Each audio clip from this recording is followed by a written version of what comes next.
ಅವಧಿಯಲ್ಲಿ ಸೀತಾಮಾತೆ ಎಲ್ಲಿದ್ದರೂ ಅರಸಿ ಬರಬೇಕು ಅಂತ ಕವಿಸ್ತೋಮಕ್ಕೆ ಆಜ್ಞೆ ಕೊಟ್ಟು ಹೌದು.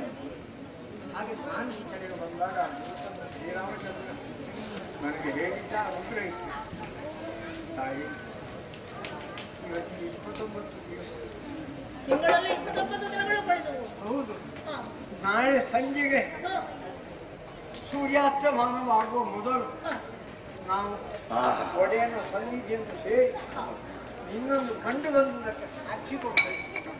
ಅದರಿಂದ ನಮ್ಮ ನಾಲಿಗೆಯನ್ನು ಕತ್ತರಿಸ್ತೇವೆ. ನಮ್ಮ ಒಡೆಯ ಏನು ಗುರುತು ಕೊಡುತ್ತಾರೆ ಏನಾದರೂ ಹನುಮನ ಕೈಯೊಳು ಚೂಡಾಮಣಿಯ ಈಯುತ್ತ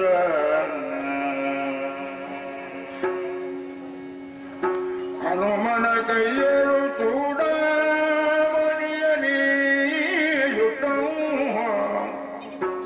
ಅತಿ ಭರವಸದಿ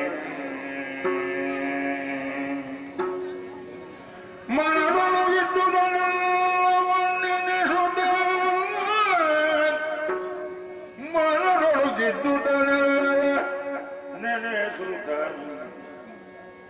ಕೇಳ್ತನಂದು ಕಾಂತೆ ಮಾರುತಿಯೊಡನು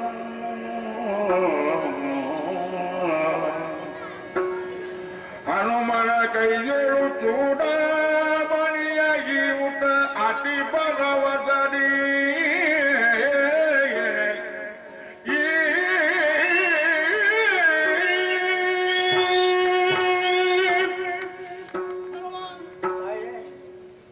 ನಾಳೆ ಸಂಜೆಗೆ ಮೊದಲು ಶ್ರೀರಾಮ ಸನ್ನಿಧಿಗೆ ನೀನು ಹೋಗಲೇಬೇಕು.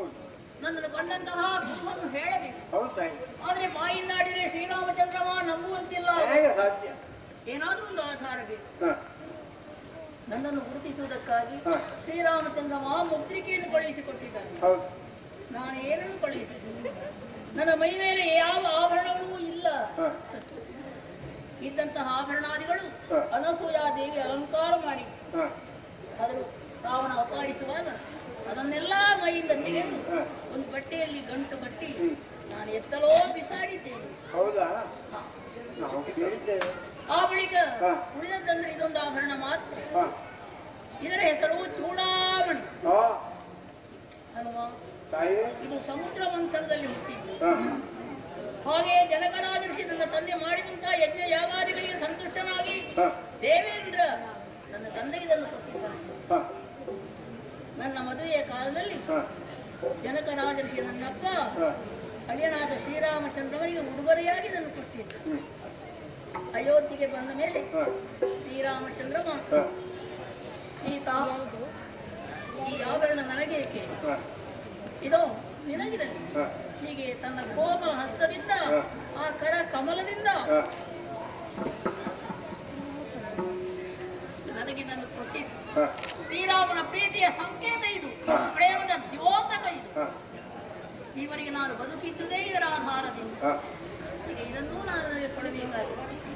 ಬೇರೇನೂ ನನ್ನಲ್ಲಿಲ್ಲ. ಶ್ರೀರಾಮಚಂದ್ರನಿಗೆ ಕೊಟ್ಟಾಗ ಸೀತೆಯ ಆಭರಣ ಅಂತ ಗುರುತಿಸಲ್ಪಡ್ತದೆ. ಇದು ಪ್ರಪಂಚದಲ್ಲಿ ಯಾವ ಸ್ತ್ರೀಯರ ಕೈಯಲ್ಲಿಯೂ ಇಲ್ಲ, ಇರುವುದಕ್ಕೆ ಸಾಧ್ಯವೂ ಇಲ್ಲ. ಅಂತಹ ದಿವ್ಯಾಭರಣ